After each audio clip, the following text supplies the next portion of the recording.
Hi, എൻ്റെ പേര് shin. അപ്പോൾ ഇന്നത്തെ ഈ വീഡിയോയിൽ നമ്മൾ ഡിസ്കസ് ചെയ്യാൻ പോകുന്നത് എന്തുകൊണ്ടാണ് ഇസ്ലാം പോലെ പല മതങ്ങളിൽ പോർക്ക് ബാൻ ചെയ്യപ്പെട്ടിരിക്കുന്നത്. അപ്പോൾ പോർക്ക് എന്താണ് ഇസ്ലാമിലും അതുപോലെ തന്നെ യൂതമതത്തിലെല്ലാം ബാൻ ചെയ്യപ്പെട്ടിരിക്കുന്നത് എന്ന് അറിയണമെങ്കിൽ ആദ്യം നമുക്ക് ഓരോ ഡേറ്റ അനലൈസ് ചെയ്ത് പോയാൽ മാത്രമേ അതിൻ്റെ കൃത്യമായ ഉത്തരം കിട്ടുള്ളൂ. അപ്പോൾ നിങ്ങൾ ആദ്യത്തെ പാർട്ട് സ്കിപ്പ് ചെയ്ത് കഴിഞ്ഞാൽ അവസാനം ഒന്നും മനസ്സിലാവില്ല. അപ്പോൾ സ്കിപ്പ് ചെയ്യാതെ തുടർന്ന് കാണുക. അപ്പോൾ ആദ്യം തന്നെ നമുക്ക് യുണൈറ്റഡ് നേഷൻ്റെ ഡേറ്റയിൽ നിന്ന് തുടങ്ങാം. അതായത് യുണൈറ്റഡ് നേഷൻ്റെ ഡേറ്റയിലനുസരിച്ച് ഏകദേശം വേൾഡ് പോപ്പുലേഷനിൽ അതായത് ഇറച്ചി കഴിക്കുന്നതിൽ ഏകദേശം 36% ആൾക്കാർ പോർക്കാണ് കഴിക്കുന്നത് എന്നാണ് റിപ്പോർട്ട് അനുസരിച്ച്. ഇതിനനുസരിച്ച് 2022 മാത്രം 114 മില്യൺ മെട്രിക് ടൺ പോർക്കാണ് കൺസ്യൂം ചെയ്യപ്പെട്ടിരിക്കുന്നത്. അതായത് അത്രമാത്രം വലിയ ഇൻഡസ്ട്രിയാണ് ഈ പോർക്ക് ഇൻഡസ്ട്രി. അപ്പോൾ ഏറ്റവും കൂടുതൽ ആൾക്കാർ കഴിക്കുന്ന എവിടെയാണെന്ന് വെച്ച് കഴിഞ്ഞാൽ അതായത് ചൈന, അതിന് തൊട്ടടുത്തത് USA, യൂറോപ്യൻ യൂണിയൻ എന്ന് പറയുന്ന ഈ 3 സ്ഥലത്താണ് ഏറ്റവും കൂടുതൽ ആൾക്കാർ കഴിക്കുന്നത്. അപ്പോൾ ഈ ഒരു ആൾക്കാർ ഇത്രയും കഴിക്കുന്നതുകൊണ്ടും ഇതിൻ്റെ പിന്നിലും വലിയൊരു ഇൻഡസ്ട്രിയാണ് വർക്കാവുന്നത്. അതായത് ഓരോ വർഷവും ഏകദേശം $30 ബില്യൺ ഇതിൽ നിന്ന് വരുമാനം കിട്ടുന്നത് എന്നാണ് പറയുന്നത്. അപ്പോൾ 30 മില്യൺ വരുമാനം കിട്ടുന്നതുകൊണ്ട് തന്നെ ഇതിൻ്റെ അകത്ത് കുറേയധികം ബിസിനസ്സും അതുപോലെ തന്നെ കുറേയധികം ജോലി സാധ്യതയും കൂടെ ഉള്ള ഒരു ഇൻഡസ്ട്രിയാണ് പോർക്ക് ഇൻഡസ്ട്രി എന്നാണ് പറയുന്നത്. അപ്പോൾ ഇത് മാത്രമല്ല, അതായത് ഇസ്ലാമിലും ജൂയിലും എന്തിനാണ് ബാൻ ചെയ്യപ്പെട്ടിരിക്കുന്നത് എന്ന് അറിയണമെങ്കിൽ നമ്മൾ അതായത് കുറച്ചു കാലം മുമ്പുള്ള ഹിസ്റ്ററി നമ്മൾ അറിയേണ്ടതായിട്ട് ഉണ്ട്. അതായത് 10,000 വർഷങ്ങൾക്ക് മുമ്പായിരുന്നു ഈ പോർക്ക് അല്ലെങ്കിൽ ഈ പന്നി മനുഷ്യരുമായിട്ട് ഇണങ്ങി ജീവിക്കാൻ തുടങ്ങിയത്. അതായത് മറ്റ് മൃഗങ്ങൾ, അതായത് മനുഷ്യനിപ്പോൾ ആടിനെ വളർത്തുകയും പശുവിനെ വളർത്തുന്നതെല്ലാം തന്നെ മനുഷ്യൻ്റെ സ്വയം താല്പര്യം കൊണ്ടാണ് അതിനെല്ലാം തന്നെ ഒരു ഡൊമസ്റ്റിക്കേറ്റായി വളർത്തുന്നത്. പക്ഷേ ഈ പന്നിക്ക് മാത്രം ഒരു വ്യത്യാസമുണ്ട്. അതായത് ആദ്യ കാലഘട്ടങ്ങളിൽ മനുഷ്യൻ കാടിനെ ഇല്ലാണ്ടാക്കി അവിടെ കുടിയേറി താമസിക്കുമ്പോൾ അവിടെ കാടുകൾ ഇല്ലാത്തതുകൊണ്ട് തന്നെ പന്നികൾ എന്താ ചെയ്തതെന്ന് വെച്ച് കഴിഞ്ഞാൽ അതായത് മനുഷ്യൻ താമസിക്കുന്നതിൻ്റെ വളരെ അടുത്തുള്ള സ്ഥലത്തായിരുന്നു അവരും താമസിച്ചുകൊണ്ടിരുന്നത്. അതായത് അവരും അവിടെയായിരുന്നു കിടന്നുകൊണ്ടിരുന്നത്. അപ്പോൾ ഇങ്ങനെ അതായത് മെല്ലെ മെല്ലെ വർഷങ്ങൾ പോകെ അവരും മനുഷ്യൻ്റെ കൂടെ ഇണങ്ങി താമസിക്കാൻ തുടങ്ങി. അങ്ങനെ പന്നി മനുഷ്യൻ്റെ അടുത്തുള്ള പ്രദേശത്ത് തന്നെ അതും അവിടെ കിടക്കാനൊക്കെ തുടങ്ങി. ഇത് കഴിഞ്ഞാൽ മെല്ലെ മെല്ലെ പോകെ എന്താ ചെയ്തതെന്ന് വെച്ച് കഴിഞ്ഞാൽ അതായത് മനുഷ്യനെ ആടിനെയും പശുവിനെയും എല്ലാം വളർത്തുന്നുണ്ട് ഗുണങ്ങൾ കുറേയുണ്ട്. പക്ഷേ പന്നീനെ വളർത്തുന്നതിൽ ഗുണം കുറവാണ്. കാരണം എന്താണെന്ന് വെച്ച് കഴിഞ്ഞാൽ അതായത് ആടിനെ വളർത്തുകയാണെങ്കിൽ അത് പാലായിട്ടും കിട്ടും, അത് മീറ്റായിട്ടും കിട്ടും. അപ്പോൾ ഇങ്ങനെ 2 ഉപയോഗം ഉള്ളതുകൊണ്ട് തന്നെ ആടിനെ വളർത്താൻ കൂടുതലും മനുഷ്യൻ താല്പര്യം കാണിച്ചു. പക്ഷേ പന്നീനെ വളർത്തുകയാണെങ്കിൽ, ഇപ്പോൾ ഉദാഹരണത്തിന് പന്നീനെ വളർത്തുകയാണെങ്കിൽ അത് മീറ്റായിട്ട് മാത്രമേ കിട്ടുള്ളൂ. അല്ലാണ്ട് വേറെ ഒരു വഴിയിൽ നിന്നും അതിൽ നിന്ന് ഇൻകമോ അല്ലെങ്കിൽ നമുക്ക് അതിൽ നിന്ന് ലാഭമോ കിട്ടിക്കൊണ്ടിരുന്നില്ല. ഇതുകൊണ്ട് തന്നെ ആൾക്കാർ ആദ്യ കാലഘട്ടങ്ങളിൽ തന്നെ പന്നീനെ ഒരു മീറ്റ്, അതായത് ഫുഡിന് വേണ്ടിയായിരുന്നു പന്നീനെ മെല്ലെ മെല്ലെ വളർത്താൻ തുടങ്ങിയത്. അതായത് പന്നിക്ക് ഭക്ഷണം കൊടുക്കാനെല്ലാം ആദ്യ കാലഘട്ടങ്ങളിൽ ഫുഡ് ആവശ്യത്തിന് വേണ്ടിയായിരുന്നു കൊടുത്തുകൊണ്ടിരുന്നത്. പക്ഷേ ഇതിൽ പ്രത്യേകത എന്താണെന്ന് വെച്ച് കഴിഞ്ഞാൽ അതായത് ആടിനെയും പശുവിനെയും എല്ലാം വളർത്തുമ്പോൾ മനുഷ്യന് വലിയ ലാഭം ഉണ്ടെന്ന് പ്രതീക്ഷിച്ചെങ്കിലും പക്ഷേ ആടിനെ വളർത്തുമ്പോൾ ഒറ്റ പ്രസവത്തിൽ ആട് മാക്സിമം 4 കുട്ടികളാണ്. പക്ഷേ പശു ആണെങ്കിൽ ഒറ്റ1. പക്ഷേ ഈ കേസിൽ പന്നിയാണെങ്കിൽ 4 to 8 കുട്ടികൾ വരെ പന്നിക്കുണ്ടാവും. അതുമാത്രമല്ല ഈ പന്നി കുട്ടികളെല്ലാം തന്നെ അതിൻ്റെ മെച്യൂരിറ്റി പെട്ടെന്ന് അടയുകയും അതിനുശേഷം അതും ഇങ്ങനെ 6 to 8 കുട്ടികൾ കൊണ്ടുവരുന്നതുകൊണ്ട് തന്നെ അതായത് പന്നിയുടെ സൈസ് പെട്ടെന്ന് തന്നെ പെരുകാൻ തുടങ്ങി. അതായത് മനുഷ്യൻ വളർത്തുന്നുണ്ടെങ്കിലും മനുഷ്യൻ കൊന്നു തിന്നുന്നുണ്ടെങ്കിലും ഈ പന്നിയുടെ സൈസ് കുറയുന്നില്ല, അതിനനുസരിച്ച് വർദ്ധിച്ചുകൊണ്ടേ ഇരുന്നു. അപ്പോൾ മനുഷ്യൻ വിചാരിക്കുന്നു അതായത് എന്തുകൊണ്ടും പന്നിയും ഒരു നല്ലൊരു സോഴ്സാണ്. കാരണം എത്രമാത്രം ഭക്ഷിച്ചു കഴിഞ്ഞാലും അത് ബാക്കിയും അതിൻ്റെ സൈസ് വീണ്ടും തന്നെ ബൾക്കായിട്ട് ഉണ്ടായിരുന്നു.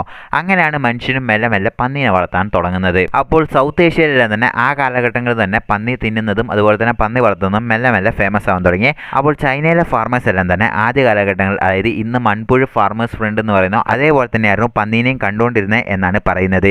ഇതിൻ്റെ കാരണം എന്താണെന്ന് വെച്ചാൽ അതായത് പന്നി കൂടുതലും വേസ്റ്റ് കഴിച്ചാണെങ്കിലും അത് ജീവിക്കും, അതുപോലെ തന്നെ ഫുഡ് കുറേ തരും. അപ്പോൾ ഈ 2 കാരണങ്ങളുണ്ട് അവർ മെയിനായിട്ടും പറയുന്നത്. അപ്പോൾ ഇത് സൗത്ത് ഏഷ്യയിൽ മാത്രമല്ല ആദ്യ കാലഘട്ടങ്ങളിൽ ഈജിപ്തിലും ഈ പന്നീനെ കഴിക്കുന്നവരുണ്ടായിരുന്നു എന്നുള്ള തെളിവുകൾ പിന്നീട് കാലഘട്ടങ്ങളിൽ കിട്ടി. ഇത് എങ്ങനെയാണെന്ന് വെച്ച് കഴിഞ്ഞാൽ അതായത് ഈജിപ്തിൽ ഒരു പിരമിഡ് ഡീകോഡ് ചെയ്യുന്ന സമയത്താണ്, അതായത് ആ പിരമിഡ് ഏകദേശം BC 2550 വർഷങ്ങൾക്ക് മുൻപ് നിർമ്മിച്ച ആ ഒരു പിരമിഡാണ്. ആ ഒരു പിരമിഡ് നിർമ്മിക്കുമ്പോൾ അതിന് ആൾക്കാർക്ക് ഭക്ഷണം വേണ്ടതായിട്ടുണ്ട്. അപ്പോൾ ആ ഒരു ഭക്ഷണത്തിന് ഈ പന്നി മിക്സ് ചെയ്തതെന്ന് വെച്ച് കഴിഞ്ഞാൽ പന്നി മിക്സ് ചെയ്തില്ല. പക്ഷേ ആ ഒരു ഭക്ഷണം കൊണ്ടുവന്ന സ്ഥലത്ത് ഈ പന്നികളുടെ എല്ലും അതുപോലെ തന്നെ ചെറിയ പന്നികളുടെ എല്ലെല്ലാം കൂടുതലും കണ്ടെത്തി പിന്നീട് ആർക്കിയോളജിസ്റ്റ് അതിൻ്റെ റിപ്പോർട്ടെല്ലാം പുറത്തുവിട്ടിരുന്നു. പിന്നീടുള്ള റിസർച്ചിലാണ് വ്യക്തമായത് അതായത് സിറിയൻ്റെയും ടർക്കിൻ്റെയും സെൻട്രൽ ഭാഗത്തായ ടെല്ല ഹലാഫ് എന്ന് പറയുന്ന സ്ഥലത്ത് ആർക്കിയോളജിസ്റ്റ് റിസർച്ച് ചെയ്യുമ്പോഴാണ് അവിടെ വ്യക്തമാകുന്നത് അതായത് മനുഷ്യൻ ജീവിച്ചിരുന്നതിൻ്റെ കാലഘട്ടങ്ങൾ തൊട്ട് തന്നെ പന്നിയും ഉണ്ടായിരുന്നു. അതായത് പന്നി ഡൊമസ്റ്റിക്കേറ്റായി ജീവിച്ചുകൊണ്ടിരുന്നു. അവിടെയുള്ള റിസർച്ചിലാണ് വ്യക്തമായത് അതായത് മനുഷ്യൻ ആ സമയം തൊട്ടേ പന്നീനെ ഒരു ഭക്ഷണമായി കരുതിയിരുന്നു എന്ന്. പിന്നീടുള്ള റിസർച്ചിലാണ് ക്ലിയർ ഡാറ്റ കിട്ടിയത് അതായത് മനുഷ്യൻ കൂടുതലും മഴ പെയ്യുന്ന വർഷങ്ങളിലെല്ലാം പന്നീനെ കൺസ്യൂം ചെയ്തില്ല. അതായത് മഴ പെയ്യുന്ന സമയത്ത് കൂടുതലായിട്ടും അഗ്രികൾച്ചർ പ്രൊഡക്ട്സ് എല്ലാം തന്നെ വളർത്താനും അതുകൊണ്ട് അവിടെ നിന്ന് കൂടുതലും കൺസ്യൂം ചെയ്യാൻ തുടങ്ങി. പക്ഷേ ഡ്രൗട്ട് വരുന്ന അതായത് വരൾച്ച വരുന്ന വർഷങ്ങളിൽ കൂടുതലും അതായത് പന്നീനെ മാത്രമോ കഴിച്ച് ഭക്ഷിച്ചുകൊണ്ടിരുന്നത്. കാരണം എന്താണെന്ന് വെച്ച് കഴിഞ്ഞാൽ ആ സമയത്ത് അഗ്രികൾച്ചർ പ്രൊഡക്ട്സ് ഒന്നും തന്നെ വർക്കാവാത്തത് കൊണ്ട് തന്നെ ആൾക്കാർ എന്തായാലും കൂടുതലും ഈ പന്നീനെ കൺസ്യൂം ചെയ്തു. അതായത് ആൾക്കാർക്ക് പട്ടിണി വരുന്ന സമയത്ത് പന്നിയായിരുന്നു കൂടുതലും കഴിച്ചുകൊണ്ടിരുന്നത് എന്നാണ് റിപ്പോർട്ടുകൾ പറയുന്നത്. പിന്നെ എങ്ങനെയാണ് ഈ മതങ്ങൾ ബാൻ ചെയ്തത് എന്ന് പലർക്കും ഒരു സംശയം ഇപ്പോഴും നിൽക്കുന്നുണ്ടാവും. അതിലോട്ടാണ് നമ്മളിങ്ങനെ പോകുന്നത്. അതായത് ആ സമയത്ത് ഭക്ഷണം നമ്മൾ പറഞ്ഞിരുന്നു, പട്ടിണി വരുന്ന സമയത്തായിരുന്നു ഈ പന്നീനെ കൂടുതലും കഴിച്ചുകൊണ്ടിരുന്നത്. അതിലാണ് ഇതിലൊരു ചെറിയ ചെറിയ പ്രശ്നങ്ങൾ വരാൻ തുടങ്ങിയത്. ആ സമയത്ത് പട്ടിണി കിടക്കുന്നവരായിരുന്നു ഈ പന്നീനെ കഴിക്കുന്നത് എന്നുള്ളൊരു വിഭാഗം ആൾക്കാർ വിശ്വസിച്ച് വരാൻ തുടങ്ങി. പൈസയുള്ളവർ ഈ പന്നീനെ കഴിക്കാതെ അത് അവോയ്ഡ് ചെയ്തു. പൈസയുള്ളവർ പൈസ കൊടുത്തിട്ട് നല്ല ധാന്യങ്ങളെല്ലാം വാങ്ങിക്കഴിച്ചു. പക്ഷേ പൈസ ഇല്ലാത്തവർ ഈ പന്നീനെ കൂടുതലും കൺസ്യൂം ചെയ്യാൻ തുടങ്ങി. അങ്ങനെയാണ് ഇവിടെ ഒരു റിച്ച് പൂർ എന്ന മെൻറ്റാലിറ്റി ഈജിപ്തിൽ വരാൻ തുടങ്ങിയത്. അതായത് മറ്റു രാജ്യത്തല്ല, ഈജിപ്തിൽ വരാൻ തുടങ്ങിയത്. അപ്പോൾ ഈജിപ്തിൽ ഇങ്ങനെ ഒരു പ്രശ്നം വരാൻ തുടങ്ങിയപ്പോഴാണ് റിച്ച് ആൾക്കാർ പൂറിനെ എങ്ങനെയും സെപ്പറേറ്റ് ആയി നിർത്തണം എന്നുണ്ടെങ്കിൽ അവർ പന്നി കഴിക്കുന്നവരാന്ന് പറഞ്ഞിട്ട് മാറ്റി നിർത്തുന്ന ആ ഒരു രീതിയിലോട്ട് മാറാൻ തുടങ്ങി. മറ്റൊരു കാരണം എന്താണെന്ന് വെച്ചാൽ പലരും പറയുന്നത് എന്താണെന്ന് വെച്ചാൽ പന്നിക്കും മനുഷ്യനുമായിട്ട് ഒരു സാമ്യമുള്ള ഒരു ജീവിയാണ് പന്നി. മനുഷ്യൻ്റെ പല്ല് പോലെ തന്നെയാണ് ഏകദേശം പന്നിയുടെ പല്ല് എന്ന് പിന്നീടുള്ള റിസർച്ചുകളിലെല്ലാം വ്യക്തമായിട്ടുണ്ട്. 22 നിയോത്തലിൽ നിന്ന് ഒരു പല്ല് കണ്ടെത്തുന്നു. അപ്പോൾ അവിടെ ഉണ്ടായിരുന്ന റിസർച്ചിലെല്ലാം തന്നെ ആദ്യഘട്ടമായിട്ട് വിചാരിക്കുന്നു ഇത് പണ്ട് ജീവിച്ചുകൊണ്ടിരുന്ന മനുഷ്യൻ്റെ പല്ലായിരിക്കും എന്ന് പറഞ്ഞ് ആദ്യമായി ഒരു കൺഫേം ചെയ്യുന്നു. പിന്നീടുള്ള റിസർച്ചിലാണ് വ്യക്തമായത് അത് മനുഷ്യൻ്റെ പല്ല് പോലെ തന്നെ ഉള്ള ഒരു പന്നീൻ്റെ പല്ലാണ്. അങ്ങനെയാണ് ആൾക്കാർ പറയുന്നത് മനുഷ്യനുമായിട്ട് ഡയറക്റ്റ് റിലേഷൻഷിപ്പ് ഉള്ള ഒരു മൃഗമാണ് പന്നി. അതുകൊണ്ട് തന്നെ എങ്ങനെയാണ് മനുഷ്യൻ്റെ റിലേറ്റീവിനെ തന്നെ കൊന്നു കഴിക്കുന്ന പോലെ തന്നെയാണ് പന്നീനെ കൊന്നു കഴിക്കുന്നത് എന്ന് പറഞ്ഞ് കുറേ പേര് അങ്ങനെ പറയാൻ തുടങ്ങി. അങ്ങനെയാണ് പല മതങ്ങളും ആ സമയത്ത് അവോയ്ഡ് ചെയ്യാൻ തുടങ്ങിയത്. പിന്നെ ഒരു മൂന്നാമത്തെ കാരണം എന്താണെന്ന് വെച്ച് കഴിഞ്ഞാൽ ഈ പന്നി മെയിനായിട്ടും പന്നിക്ക് വലിയ വലിയ ഭക്ഷണമൊന്നും കിട്ടിയില്ലെങ്കിലും വേണ്ട, അത് വേസ്റ്റ് കഴിച്ചിട്ടാണ് കഴിക്കും. ഈവൻ ഹ്യൂമൻ വേസ്റ്റ് വരെ പന്നി ഭക്ഷിക്കും എന്നാണ് പറയപ്പെടുന്നത്. അപ്പോൾ ഈ ഒരു സാഹചര്യത്തിൽ വേസ്റ്റ് നിന്ന് കഴിക്കുന്ന ഒരു മൃഗത്തിനെ നമ്മൾ കൊന്നു കഴിക്കുമ്പോൾ നമ്മൾ അത്രമാത്രം പൂറാണെങ്കിൽ മാത്രമല്ലേ അത് ചെയ്യുള്ളൂ എന്നുള്ളൊരു മെൻറ്റാലിറ്റിയും ആൾക്കാരുടെ ഇടയിലോട്ട് വരാൻ തുടങ്ങി. അപ്പോൾ ആ കാലഘട്ടങ്ങളിൽ പിക്സ്റ്റി എന്ന് പറയുന്ന ഒരു സിസ്റ്റവും ഫോളോ ചെയ്ത് വന്നുകൊണ്ടിരുന്നു. അപ്പോൾ ഇതെന്താണെന്ന് വെച്ച് കഴിഞ്ഞാൽ മനുഷ്യൻ ഒരു ടോയ്ലറ്റ് പോലെയായിരുന്നു പന്നീനെ ഉപയോഗിച്ചുകൊണ്ടിരുന്നത്. അവർ മേലെ ടോയ്ലറ്റ് ഉപയോഗിക്കുന്നു, ആ വേസ്റ്റ് അടിയിലോട്ട് പോകുമ്പോൾ അടിയിൽ പന്നീനെ വളർത്തിക്കൊണ്ടിരിക്കും. അപ്പോൾ ഈ പന്നി എന്താണെന്ന് വെച്ച് കഴിഞ്ഞാൽ ഈ വേസ്റ്റ് കഴിച്ചുകൊണ്ട് പന്നി ജീവിച്ചുകൊണ്ടിരുന്നു. ഹ്യൂമൻ വേസ്റ്റാണ് പന്നി കഴിക്കുന്നത്. ഇതിനെ എങ്ങനെ ഭക്ഷിക്കാനാണെന്ന് ചോദിച്ച് പലരും ഇതിനെ അവോയ്ഡ് ചെയ്യാൻ തുടങ്ങി. അപ്പോൾ ഇതിന് ഉദാഹരണമായിട്ട് ആ സമയത്ത് ജീവിച്ചുകൊണ്ടിരുന്ന ഒരു ഗ്രീക്ക് പ്രീസ്റ്റായ ഹെറോഡസ് എന്ന് പറഞ്ഞ അദ്ദേഹം അറിയാതെ ഒരു പന്നിയിറച്ചി കഴിക്കുകയും അതിനുശേഷം അദ്ദേഹം നൈലിൽ പോയി കുറേ തവണ കുളിച്ചു, അതിൻ്റെ പാപം തീർക്കാൻ എന്ന് പറഞ്ഞ് ഒരു സ്റ്റോറിയും ഓടുന്നുണ്ട്. അപ്പോൾ ആ സമയം തൊട്ടേ റിച്ച് ആൾക്കാരും അതുപോലെ തന്നെ കുറേ മതത്തിലുള്ള ആൾക്കാരെല്ലാം തന്നെ ഈ പന്നീനെ ഈ പോർക്കിനെ അവോയ്ഡ് ചെയ്യാൻ തുടങ്ങി. പക്ഷേ ഈജിപ്തിൻ്റെ ഡേറ്റയോ ഹിസ്റ്ററി എടുത്തു നോക്കുകയാണെങ്കിൽ ഈജിപ്തിലുള്ള ജനങ്ങളെല്ലാം തന്നെ ഈ പന്നീനെ ഒരു വലിയ സംഭവമായാണ് കരുതിയത്. അവർ ദൈവത്തിന് കൊടുക്കുന്ന ഫുഡിലടക്കം ഈ പന്നീനെ ഇൻക്ലൂഡ് ചെയ്തിരുന്നു എന്ന് പല റിസർച്ചിലും അതുപോലെ തന്നെ പല ഹിസ്റ്ററിയിലും റിപ്പീറ്റ് ചെയ്ത് പറയുന്നുണ്ട്. പക്ഷേ ആ സമയത്ത് യൂതന്മാർ അവരുടെ മതം സുപ്പീരിയോറിറ്റി കാണിക്കാൻ വേണ്ടി അവർ ഈ പന്നീനെ അവോയ്ഡ് ചെയ്തു. അവരിതിനെ പറയുന്നത് കഷ്റത്ത്, ഈ പന്നി എന്ന് പറയപ്പെടുന്നത് ഇതൊരു പാവമാണ്, ഇത് കഴിക്കുന്നത്, അതുകൊണ്ട് തന്നെ നമ്മുടെ മതത്തിലുള്ള ആരും കഴിക്കരുത്, മറ്റു മതം എന്തായിക്കോട്ടെ നമ്മുടെ മതത്തിലുള്ള ആൾക്കാർ കഴിക്കരുത് എന്ന് അവരുടെ മതത്തിലും അതുപോലെ തന്നെ അവർ ദൈവത്തിന് കൊടുക്കുന്ന ഫുഡിൽ നിന്നും എല്ലാത്തിൽ നിന്നും ഈ പന്നി എന്ന് പറയപ്പെടുന്ന ഈ പോർക്ക് ഇറച്ചിനെ കംപ്ലീറ്റ് ആയിട്ടും അവോയ്ഡ് ചെയ്തു. അങ്ങനെയാണ് ഇത് ഇസ്ലാമിലോട്ടും അതുപോലെ തന്നെ ക്രിസ്ത്യാനിറ്റിയിലോട്ടും വരുന്നത്. അപ്പോൾ എന്തുകൊണ്ടാണ് പോർക്ക് ഇറച്ചി ക്രിസ്ത്യാനിറ്റി മാത്രം ബാൻ ചെയ്യാത്തത് എന്ന് നിങ്ങൾക്ക് ഒരു ചോദ്യം വരും. അതിനെക്കുറിച്ച് നമുക്ക് നോക്കാം. അപ്പോൾ ഇസ്ലാമിൽ എന്തുകൊണ്ടാണ് ബാൻ ചെയ്തതെന്ന് വെച്ച് കഴിഞ്ഞാൽ ഇതാണ് മെയിൻ പ്രശ്നം. യൂതന്മാരിൽ നിന്ന് വന്നതാണ്. അവിടെ നിന്ന് വന്ന ഒരു ഹിസ്റ്ററി ആയതുകൊണ്ട് തന്നെ അവർ ബാൻ ചെയ്തു. അതുകൊണ്ട് തന്നെ അവിടെ ദൈവത്തിന് ആ ദൈവം ബാൻ ചെയ്തുകൊണ്ട് അതിൽ നിന്ന് വന്നതാണ് ഇസ്ലാം എന്ന് പറയപ്പെടുന്നതുകൊണ്ട് തന്നെ അവരും ഇസ്ലാമും ഇതിനെ കംപ്ലീറ്റ് ചെയ്യണം, ഇത് ഹറാമാണെന്ന് പറഞ്ഞ് ഇതിനെ മാറ്റി നിർത്തുന്നു. ഇസ്ലാമിലുള്ള ആൾക്കാരും തന്നെ ഈ പന്നീനെ കഴിക്കാൻ പാടില്ല എന്നുള്ളൊരു ഹിസ്റ്ററി അവിടെ തൊട്ട് റിപ്പീറ്റ് ആവാൻ തുടങ്ങി.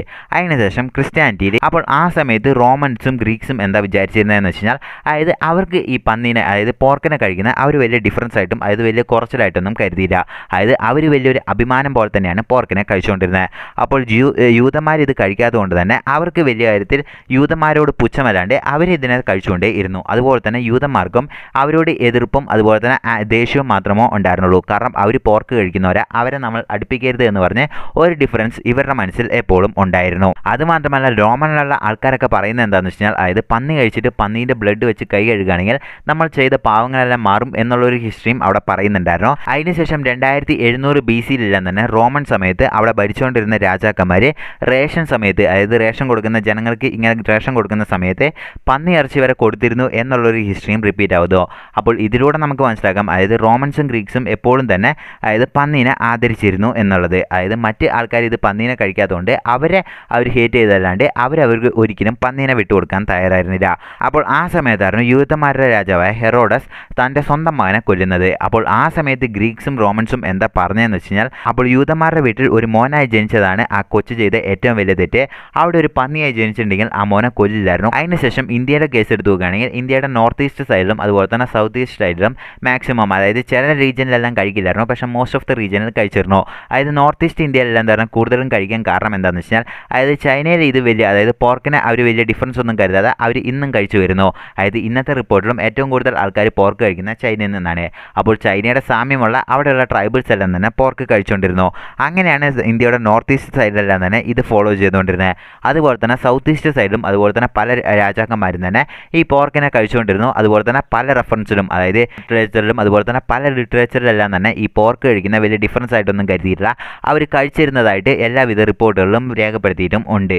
അപ്പോൾ ഈ യൂതന്മാർ അധികം സ്പ്രെഡ് ആവാത്ത സ്ഥലത്തുള്ള ആൾക്കാരെല്ലാം തന്നെ ഈ പന്നികളെ കൂടുതലും കഴിച്ചിരുന്നു എന്നാണ് പറയുന്നത്.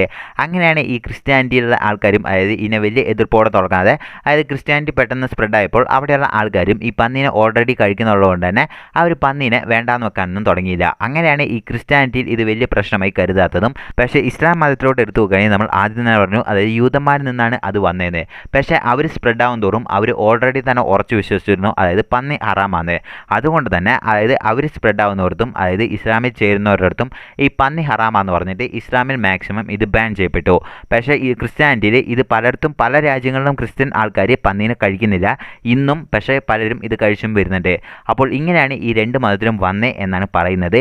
അപ്പോൾ ഇതിനെ തുടർന്ന് മതത്തിൻ്റെ പേരിൽ പല വിശ്വാസങ്ങളുണ്ട്. അതായത് ഇപ്പോൾ ക്രിസ്ത്യാനിറ്റി മതത്തിൽ എടുക്കുകയാണെങ്കിൽ എന്തുകൊണ്ട് പന്നീനെ കഴിക്കുന്നവരുണ്ട്, അതുപോലെ തന്നെ കഴിക്കാത്തവരുണ്ട്. അവർക്കൊക്കെ ഓരോ വിശ്വാസങ്ങളുണ്ടാവും. അതായത് ബൈബിളിലും മറ്റ് ബുക്കിലെല്ലാം തന്നെ എഴുതി വെച്ചിട്ടുണ്ടാവും. അപ്പോൾ ആ കാരണം കൊണ്ടായിരിക്കും ഇന്ന് പലരും ഫേമസ് ആയി അപ്പോൾ അതിനെ ഫോളോ ചെയ്യുന്നത്. പക്ഷേ അന്ന് ഇങ്ങനെയായിരുന്നു വന്നേ എന്നാണ് ഹിസ്റ്ററി പറയുന്നത്. അതുപോലെ തന്നെ ഇസ്ലാമിലും ഖുറാനിലും അതുപോലെ തന്നെ മറ്റ് പല ബുക്കിലും അതിലും എഴുതി വെച്ചിട്ടുണ്ടാവും എന്തുകൊണ്ടാണ് കാരണം.